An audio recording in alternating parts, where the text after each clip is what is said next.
Индекс. Ексклузивни информации, проверени факти. Први до граѓаните и бизнисот. Со Маја Дамјановска.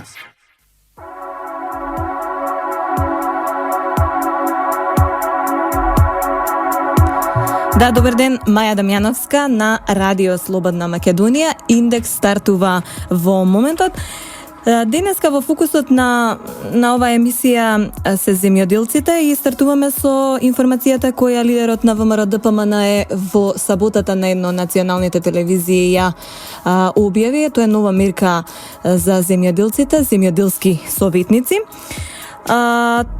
Груевски понуди нова можност преку правилна примена на техники, семенски материјал и прехрана за зголемен принос на земјоделците. Тие во своето населено место, како што истакна председателот на ВМРО ДПМН Груевски, ќе може да добијат совет од матичниот земјоделски советник за тоа како да произведуваат поквалитетно и со поголем принос, но и како за своето овоше и зеленчук да се најде пазар со повисока цена. Тука предлагам да слушнеме дел од најавата, односно изјавата на Груевски. Се работи за проект со кој што сакаме да им помогнеме на земјоделците да добијат советници.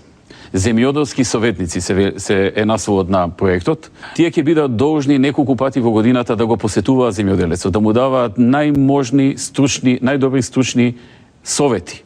Совети кои што се базирани на најновите научни истражувања во делот на земјоделието во светот. Ке имаат обврска да ги посетуваат на нива, да испитуваат земјата, да разговараат за нивниот плод, да им дадат точен совет и да им го напишат за да имат доказ што му советувале. Да, покрај тоа матичниот земјоделски советник е треба фермерите да ги запозна и со техничко-технолошките и информатичко-комуникацијските средства за работа, да им ги представи правните можности и обврски, се со цел да им се намалат трошоците, при што би се остварил простор за поефикасни инвестиции во производството, а по мерка на потрошувачот. Поддршката на проектот, за проектот дадоа и земјоделците.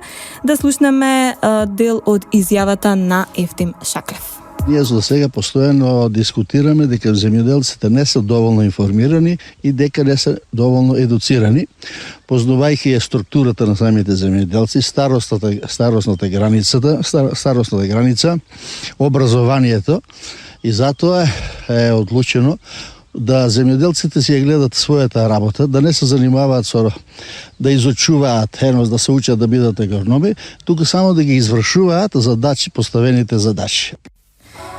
Да, покрај владините субвенции, како што истакна Груевски, сите што ќе инвестираат во систем за наводнување ќе добијат 80% од средствата, а сега и бесплатно советување како на плодното земјиште да се развие соодветен агробизнис. Токму за системот капка по капка, која што пред 10 дена го најави лидерот на ВМРО ДПМН Груевски, разговараме со професорот од катедрата за наводнување и ерозија, Орданчо Чукалиев. Добар ден, професора. Добар ден. Поздрав за слушателите. Да, вие сте прв пат во Индекс, односно во Радио Слободна Македонија. Ви благодарам што се одзвавте на поканата. Мерката, како што неодамна ја најави Груевски, се однесува на сите земјоделци заинтересирани за воведување на системот капка по капка. Заштитите се до 80%. На почеток, може ли да ни објасните што всушност по дефиниција се подразбира под системот капка по капка? Добро, системот капка по капка спаѓа во така наречената група на микронаводнување или уште во групата на локализирано наводнување. Всушност тој систем во многу мали количини се аплицира вода директно во зоната на кореновиот систем и при тоа не се влажи целата површина. Всушност, заштедите на вода произлегуваат токму од тоа. Дел од површината се влажи, а дел од површината, која што порано со класичните техники на влажење била наводнувана, со примена на овој систем останува ненаводнета, коренот се снабдува со потребните количини на вода и хранливи материи само од навлажениот дел и сега зависи од културата, односно колку далеку се поставени тие капалки, имате така наречен коефициент на покриеност, односно се влажи од 20 до 80-90% на површина, зависно од културата. Значи заштедата произлегува од тоа што да аплицирате вода само на еден дел од површината, за разлика од класичните техники каде што е цела Што површина. треба да знаат земјоделците за овој систем и како тој да придонесе до зголемување на нивниот принос и како што најави Груевски, оваа мерка стартува од следната година, а апликациите на земјоделците можат да до надлежните да ги прифаќаат од октомври. Да, уред. Значи, капка по капка самото по себе, бидејќи е малце различно од она што е претходно познато, мора задолжително да биде пропратена со исхрана, односно ние тоа го викаме фертиригација, ѓубривото да биде растворено со водата за наводнување. Бидејќи што се случува? Објаснив дека се влажи само еден мал дел од кореновата зона. И сега коренот мора сите хранива да ги прими од тука, бидејќи останатиот дел на површината е сув, а може да прими хранива само во облик на растворена форма, во раствор. Значи, без фертиригација, најверојатно резултатите од капка по капка ќе бидат само во заштеда на вода, а не и во зголемување на приносите. Доколку се примени капка по капка правилно, значи со правилен дизајн, што значи дека сите капалки треба да капат еднакво, секоја капалка да е иста количина на вода, што е проблем на дизајн, не можеш сам да одлучиш. Јас ќе ставам капка по капка. Не, мора да знаете точно како да го изведете. Тоа го велиме дизајн на системот и доколку е правилно поставена, со цела пропратна опрема, со системот за фертиригација, со филтри и со мерна опрема, за да може да пратите како тоа работи, верувајте дека се возможни рекордни приноси. Околу заштедите. И може ли да кажете еден пример, еве, колку еден земјоделец со колкава површина со која што располага, односно ја обработува, колкави би можеле да бидат заштедите на вода во однос на доколку би вградил ваков систем? Да, уред. Значи, повторно реков, сето зависи од културата, односно коефициент на покриеност, меѓутоа возможни се заштеди и преку 50% во споредба со, да кажеме, наводнување со бразди или наводнување со вештачки дожд, бидејќи кај капка по капка имате многу високо искористување на водата. Значи, преку 95% од водата на вистина се користи од страна на растението. Кај наводнување со бразди, например, веќе имате 50% загуба. Сама загуба имате на самата нива. Значи, едва и 50% од водата успевате да ја претворите во почвена влажност, што ќе биде искористена понатака од растението. Значи, навистина се можности големи се заштедите во количина на вода, меѓутоа тоа не е значи дека се големи финансиските заштеди за земјоделецот, бидејќи најголем дел од нашите системи работат на принцип плаќаш по единица површина, не по потрошена вода, бидејќи нашите системи не се екипирани со мерни инструменти. Јас знам само еден пример, ми се чини дека водостопанството Струмичко поле дава попуст на земјоделците кои што користат капка по капка за 25% од цената што ја плаќаат оние кои што користат други техники на наводнување. Колку чини една ваква инвестиција? Повторно, значи се зависи од која е културата. Односно, должината на црева која што потребите. Ако имаме еден овоштарник, кој што е 4 на 4 метра, да кажеме, тука имате некакви во 100 метра, 25 реда по 100 метра, 2,5 километра црева. Меѓутоа, ако ставите на пченка и на секој ред, веќе растојанието помеѓу цревата наместо 4 метра е, ако се става на секој ред, околу 1,40 и тоаш имате 3 пати повеќе црева, значи 7,5 километра, односно повеќе плаќате. А цената, трошокот на онаа контролна единица, што ја реков, каде што се наоѓа филтерот, системот за фертиригација и мерната опрема, е стандардна. Тоа е една. Сега, кој имате повеќе црева, треба да се малку повеќе димензионирани. Јас би рекол, во просек можеме да кажеме 2 до 3.000 евра по хектар би дошла инвестицијата на комплетен систем, како што треба. Вие немате комуникација, бидејќи сте професор, со земјоделците, меѓутоа не мора да значи дека нивниот интерес е зголемен по најавата на оваа мерка од страна на лидерот на ВМРО ДПМН, меѓутоа постои ли интерес кај земјоделците за овој систем? И од година во година, бидејќи во нашиот разговор вие кажавте дека овој систем во Македонија е донесен 60-тите години? 70-тите, ранните 71-2 се првите инсталации. Така? Да, значи напротив, јас имам многу комуникација со земјоделците, бидејќи јас сум еден од луѓето кои што го промовираше овој систем за наводнување, всушност капка по капка и фертиригација. работиме долго време некаде од раните 90-ти години, вршиме промоција јас и тимот од Факултетот за земјоделски науки и храна во Скопје, значи перманентно сме присутни, промовираме и објаснуваме како правилно да се користат. Првите инсталации некаде 70-те години за жал не се успешни. Бидејќи тогашните агрокомбинати кои што имале средства тоа да го инвестираат, едноставно немале доволно знаење како да го користат. Со новиот тренд на ширење на капка по капка некаде почнува со раните 90-ти години, меѓутоа тоа се уште има многу мал достап до опрема за наводнување капка по капка и релативно е скапа. Цената, како паѓа цената на пластиката, нормално паѓа и цената на системите капка по капка. Интересот на земјоделците е навистина голем. Македонија не е дека нема капка по капка. Македонија има, например, 4.500 хектари отприлике јаболка во ресен, кои што се 90% наводнувани капка по капка. Можам да кажам дека во лозарството е масовно прифатен овој систем. Во градинарското производство вие скоро и да немате современ производител да не користи капка по капка. Значи, имаме доста, меѓутоа, стално ќе кажам, недоволно, бидејќи овој систем е она кое што овозможува од селенец да станеш господин. А сега ќе ми дозволите да објаснам што подразбирам по тоа. Да, се извинам, ќе објасните по рекламите. Добро. Да, повторно сме во студиото, јас се извинувам, ве прекина, продолжете со вашиот пример. Значи, на многу деското место беше прекинување, бидејќи што сакав да објаснам. Значи, она класично сваќање дека човек што работи на земја треба да е валкан, треба да е целиот сокал, поготово тој што наводнува. Тоа веќе го нема. Значи, за разлика од класичното наводнување, каде што вие морате да ги пренесувате цевките за вештачки дожд, да газите низ калта или со мотика која работите низ бразди, да трчате низ нивата, да отварате и затварате браздите, овдека се изведува автоматизирано. Значи, се што треба да направите е да го отворите вентилот. Кога ќе измине времето за наводнување, да го затворите. Сега, која е најголемата предност на капка по капка? Бидејќи се работи за перманентна инсталација. Може, односно треба, тоа потполно да се автоматизира. Значи, слушам се зборите како има SMS пораки. SMS е технологија на минатиот век. Ние во моментов 90% имаме смарт телефони, достап до интернет, Македонија целата покриена со интернет.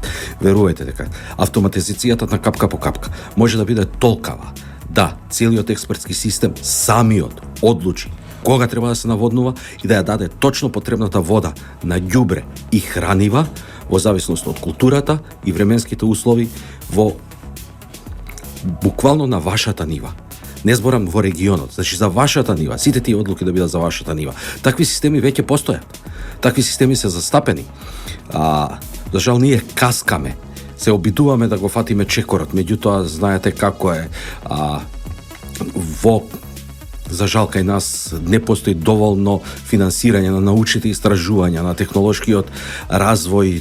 Приватните компании, гледам, не покажуваат интерес. Има ли таков интерес во Македонија и можност да се произведе таков систем? Кој што ќе ги земе во предвид и временските услови, начинот на кој што се однесува почвата и како расте растенијата? Како нема? Една група на млади луѓе успеа да развијат контролер за наводнување, кој што апсолутно автоматизира, комуницирате со него преку интернет. Вие комуницирате со својот систем, тоа влага веќе во така наречените smart things или умни работи. Постои умен систем за наводнување, вие преку интернет комуницирате со него. Он е опремен со сензори кои што ја мерат почвената влажност. И на интернет добивате, се логирате и добивате информација дека треба да се наводнува. Вие одлучувате дали сакате да наводнувате, дали не сакате да наводнувате. Дечките се извонредна група на млади луѓе. Ја добивам, ми се чини, првата награда на Макинова оваа година. И тоа, верувајте, јас многу малце, само неколку консултации направи со нив. Дечките се капацитетни и мислам дека во Македонија постојат луѓе кои што навистина можат многу да придонесат и во глобалниот развој на оваа технологија. Врз основа на ова, споредено со земјите од регионот, каде е Македонија? Видете, како и секаде, не можам да кажам дека сме на врвот. Сега збориме за општо, ќе кажам и општо за наводнување. Ние имаме 120.000 хектари за наводнување, официјално наводнуваме 25.000 хектари. Некои податоци од пописот за земјоделство 2007 велат дека наводнуваме 80.000 хектари, а поише сакам да верувам во нив. Значи, не сме многу напред. ниту во наводнувањето. Исто така не сме многу напредни во примена на системот капка по капка. За жал, многу системи, многу инсталации се веќе направени, а немаат систем за фертиригација во нив. Добиваат луѓето солидни резултати. Не сакам да кажам дека не, бидејќи капка по капка е сепак најсовремениот систем за наводнување. Во моментов достапен кај нас, во свет се иде во некои други правци во моментов, каде што се намалуваат волумените и притисоците, значи да биде што е можно поевтино самото наводнување, се нарекуваат наводнувања со ултрамали волумени на вода. Меѓутоа, можам да кажам дека и резултатите сега од капка по капка земјоделците се задоволни, многу радо го користат, значи среќни се кога го инсталираат тој систем, го користат и резултатите им се задоволителни, иако може да бидат многу подобри. Може ли да кажете на колкава површина може да се инсталира овој систем? Па површините се во принцип, можам да кажам, неограничени. Во дизајнот на системите капка по капка, обично ние идеме на една основна базична површина од 2 хектара или максимум 4 хектара. Што е преголемо за македонскиот земјоделец. Македонските земјоделци инсталираат неколку декари. Значи, која ќе се направи дизајнот на една основна површина, понатака со нејзино мултиплицирање 2 пати, 3 пати, 4 пати, вие можете да го зголемувате површината не до недоглед. Некаде оптимална површина е 20 на хектара во еден блок, бидејќи ќе немате доволно време за да можете да наводнувате, бидејќи, да кажем, ако го повторувате наводнувањето 10 сати треба да наводнувате во тек на една недела и вие лимитиран се со времето, заради тоа ќе мора да се приклучите најверојатно на друг извор за вода за наредните 20 на хектари и така натаму. Го спомнавте изворот за вода. Може ли овој систем баш на секоја површина да се инсталира? Кога збориме баш на секоја површина, ако има извор на вода, да, може, бидејќи не зависи од наклонот на теренот. Значи може да е наклонот и многу стрм, може да е и неправилен, меѓутоа не може кај секоја култура. За жал не може кај голем дел од земјоделските култури, кои што за мене се суштински земјоделски култури, како пченицата. Пченицата не е култура. Пченицата се сее на 12,5 сантима. Тука не можете да поставите црева капка по капка. Дури ако ги поставите, ќе биде најверојатно економски неоправдано. Нема да има доволно приход за земјоделецот за да ја оправда таа инсталација. Иако некаде во светов користат капка по капка, да кажеме, на шеќерна трска, исто е култура која што густо се сее, меѓутоа таа култура тоа го дозволува, дури при жетвата они после ги палат цревата. Ако не соодветствува за одгледување на пченица, тогаш на која култура најмногу соодветствува? Вие спомнавте во ресен со јаболката пример, лозарството, градинарството, што друго? Тоа се претежно најпременуваните култури за наводнување капка по капка. Значи, не може кај култури во густ склоп. Значи, јас земам пченицата само како пример, а пченицата, луцерка, многу од фуражите култури, сите мали жита, односно житни култури, не се погодни за капка по капка, бидејќи се сеат во густ склоп. А оние култури, како што е пченката, како што се индустријски култури, тутун, да кажеме, памук и така натаму. Тоа се култури кои што се садат во редови некаде 50, 60, 70 сантиметри растојани и тука имате простор каде да ги поставите цревата капка по капка. Што значи дека покрај овие вие што ги наброивте, пред се овоштарство, лозарство и градинарство може да најде примена во поледелството, меѓутоа само кај културите кои што се садат во редови кои што се по-раздалечени. Целта на секој земјоделец веројатно е своето производство да го пласира на странските пазари, а за да го пласира таму, веројатно е неопходно да биде стандардизирано по некоја димензија која што одговара нели на странските пазари. Дали со овој начин на наводнување се задоволуваат тие критериуми? Па видите, да, капка по капка е еден од методите со кои што многу лесно и едноставно ќе ги задоволите критериумите на добра земјоделска пракса, доколку некој планира да извезува во кон тие големи светски дистрибутивни центри. Значи, они го имаат тој така наречен систем Global Gap и со капка по капка вие релативно поедноставно можете да ги задоволите тие услови. Меѓутоа, рачунете дека тие светски големи ритейлери што ги викаат, односно дистрибутивни центри, кога разговараат за количини кои што може би се и поголеми од вкупното производство во Република Македонија, а не од производството на еден земјоделски производител, бидејќи ние знаеме дека нашите земјоделски производители се релативно мали за жал. Да, доколку нели се зголеми инсталацијата, односно интересот кај земјоделците, а потоа и за системот капка по капка и примената во нивното производство, што Македонија врз основа на овој систем би можела најмногу да извезува на странските пазари? Која култура? Која култура? Видете, Македонија општо познато е што извезува. Главен извозен производ ни се тутун, вино, јагње, а која култура? Јас мислам дека ние можеме многу да извезуваме од асталското грозје, бидејќи ние имаме високо квалитетно асталско грозје, кое што е барано. Можеме да си го извезуваме виното, кое што и онака го извезуваме. За другиве култури мислам дека ќе биде многу комплицирано поради тоа што знаете како е. Треба за другите да профункционираат. Тоаш би можело. Бидејќи сега, јас сум земјоделец, вие сте земјоделец. Еден до друг сме, ама мојата техника. Јас користам друга сорта, двајцата произведуваме домати, ја произведувам еден хибрид, вие друг хибрид. Тоа не проаѓа. Значи, сакаат униформирано производство, сакаат, можеби за другарството ќе помогне. Група на земјоделци да произведуваат еден хибрид, да го произведуваат по потполно иста технологија и во тој случај имате уедначен производ со еднаков квалитет и еднакви стандарди и тогаш можеби би можело и градинарството да го пласираме, а сега го пласираме само како преработка. Тука ја завршивте мислата, ќе најавам уште една кратка пауза. Да, професоре, уште едно прашање. Што друго би им било неопходно на земјоделците покрај самата инсталација на овој систем? Што друго треба да направат? Добро, сега дојдовме до еден од малце по-проблематичните сегменти овдека. Бидејќи капка по капка, како систем, не е предвиден за употреба на нашите досега изградени системи за наводнување.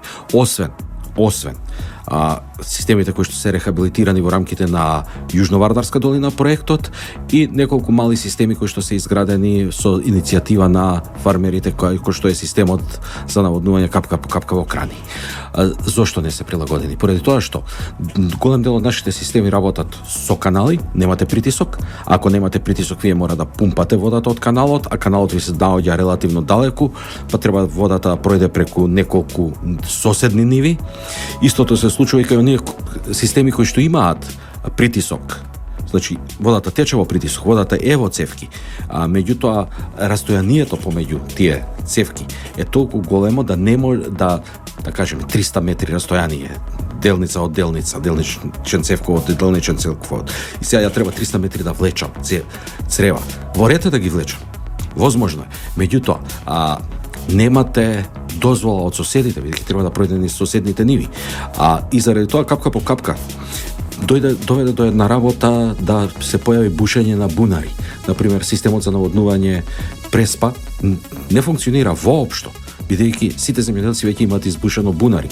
Иако, да кажам, според законските регулативи беше забрането и се уште е забрането бушење на бунари во област која што е покриена со систем за наводнување. Значи, доведе до една промена на изворот на вода, што доведе после до дискрепанца на овие податоци, која ви реков 25.000 хектари официјално се наводнуваат, ама земјоделците на пописот изјавуваат наводнуваат 80.000 хектари, што значи дека они развиле свои алтернативни извори на вода. Не се во рамките на системот, туку развиле свои алтернативни системи на вода. Зашто го правеле тоа? Или системот не дистрибуирал вода, или начинот на дистрибуција бил несоодветен на техниката која што ја сакале да ја применат. И заради тоа го направиле тоа. Не е тоа, јас во тоа не гледам ништо страшно, бидејќи секој земјоделец сака да си го оптимизира своето производство. Дали е важно каков е квалитетот на водата за наводнување? Многу. Поготово за долгогодишните култури. Кај долгогодишните култури постои покрај директниот ефект на квалитетот на вода за наводнување, постои така наречено кумулативно дејство. Бидејќи да кажеме, ако имате некој елемент кој што е фитотоксичен, ќе кажам, натриумот е фитотоксичен во поголеми количини. Меѓутоа, повеќе годишните култури, како овошните насади, како лозовите насади, тие во своето ткиво акумулираат натриум, односно било кој фитотоксичен елемент. И што доаѓа? неколку години поред вие немате никаков проблем. И одеднашка ќе дојде до појава на сушење. Зашто? Бидејќи веќе концентрацијата во ткивото е поголема од прагот на толеранција на културата.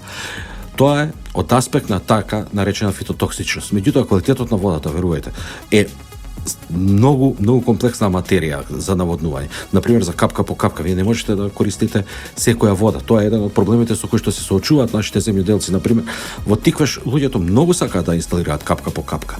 Меѓутоа, бидејќи дел од системот, водата тече во отворени канали. Во нив имате пораст на алга. Таа алга, поради брзината на водата, се кине, влага во филтрите и ги запушува филтрите. И уште еден аспект на водата за наводнување, кој што е многу битен, аз тука сакам да кажам дека капка по капка има релативна предност, например, со директно влијание. Во водата имате и бактерии, имате и разни други, да кажеме, агенси кои што се непогодни за човековото здравје, кои што растението нормално со корен не ги усвојува. Растение не може да усвои бактерија, оно ќе усвои хемиски елементи, меѓутоа не органска материја или некои живи организми. Меѓутоа, како тие доаѓаат? Доаѓаат, ќе наводнуваш со вештачки дожд и, например, салата и листна маса, на листната маса се лепат тие бактерии. Понатака се појавуваат во целиот циклус на промет со таа салата. Доколку наводнувате капка по капка, вие воопшто не го влажите листот. Не го влажите листот, нема како да дојде во контакт со тие, да кажам, агенси кои што се наоѓаат во водата за наводнување и едноставно добивате и поквалитетен производ. Така, дали треба да постојат некакви и дали постојат некакви надзори, инспекцијски служби кои што го контролираат квалитетот на водата во контекст на системот капка по капка? Па во контекст на системот капка по капка... Поради хемиските реакции, дали можат да бидат контаминирани производите и потоа да му наштетат на здравјето на конзументот? Па да, возможно е. Меѓутоа, знаете како, многу е добро што нашите системи за наводнување се претежно изградени, базираат на акумулации, кои што се претежно изградени на повисоките региони. Бидејќи тоа се градело за да добиеме притисок без пари, да не плаќаме додатна енергија за пумпање. Значи, тоа се акумулации кои што се наоѓаат во горните делови на сливното подрачје, а тука водите се извонредни. Значи, голем дел од системите за наводнување во Македонија снабдуваат и вода за пиење на локалните места. Значи, тоа се води со извонреден квалитет и ние не се среќаваме во организираните системи за наводнување со квалитетна вода за наводнување кој што е критичен, односно не е погоден за наводнување. Меѓутоа, проблемот е кај овие што ги кажува независно развиени системи. Бидејќи можеби некој од нив зима директно вода од Вардар. Ја, например, не знам како наводнуваат во Башино село, иако сум професор. Они се најголеми производители на млад лук и кромит. Дали ја користат директно водата од Вардар, која што знаеме дека има фекално загадување у себе, или пак копаат бунари кои што во подземната вода многу е тешко да имате бактерии кои што би се пренеле. Значи, ако копаат бунари, нема проблем. Така. За крај, што им советувате на земјоделците со оваа нова мерка што ја најави лидерот на ВМРО, да ја искористат? Поволна е. Апсолутно, видете. Јас сум за се што ќе доведе до прогрес, односно покачување на капацитетите во земјоделското производство. Имате во предвид дека капка по капка, поради тоа што штеди вода, е една и од мерките за адаптација на климатски промени. Бидејќи ние сега, ако ги покачиме капацитетите, сега почнеме да штедиме водата. Што значи, кога ќе заштедиме повеќе вода, ние ќе имаме утре повеќе вода за други намени или повеќе вода за проширување на земјоделските површини кои што и онака, оние до сега што не ги наводнувавме, најверојатно ќе треба да ги наводнуваме. Значи, капка по капка е мерка која што јас подолго време ја промовирам и сметам дека на вистина е поволна, многу погодна за земјоделците и кога имате дури и финансиска поддршка за тоа, треба да се користи. Веројатно тоа е бенефит и за сите оние компании кои што произведуваат таква опрема. Видете, во Македонија производител директен, знам дека има можеби една компанија во Прилеп, претежно имаме увоз, имаме во Гевгелија произведуваат месечини цевки, меѓутоа не произведуваат црева, меѓутоа не црева за капка по капка. И компаниите... Но ова е добра можност за компаниите да размислат, да се преориентираат. Па токму тоа сакам да кажам. Значи, и да не е дури домашен производ. И да е производ од увоз.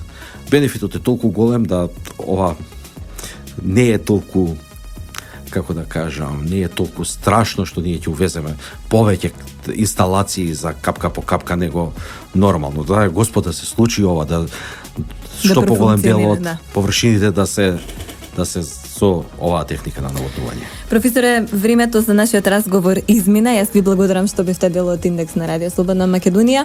Се надевам дека ќе бидете на располагање за сето она што во иднина ќе сакаме да консултираме во полза на земјоделците и ви посакувам да имате убав ден. Ви благодарам на поканата. Апсолутно, јас стојам на располагање во било кое време за стручните дискусии. Да, ви благодарам уште еднаш, а ние во продолжение слушаме музика. Да, на 10 минути пред 12 часот ја одјавувам Индекс во продукција на Радиодифузно друштво Радио Слободна Македонија, уредник и водител на Индекс Маја Дамјановска. Денеска е 19 април. Ве оставам во добро расположение и се надевам дека така ќе останете до следниот вторник. Ви посакувам убав ден. Пријатно! Индекс. Ексклузивни информации, проверени факти. Први до граѓаните и бизнисот. Со Маја Дамјановска.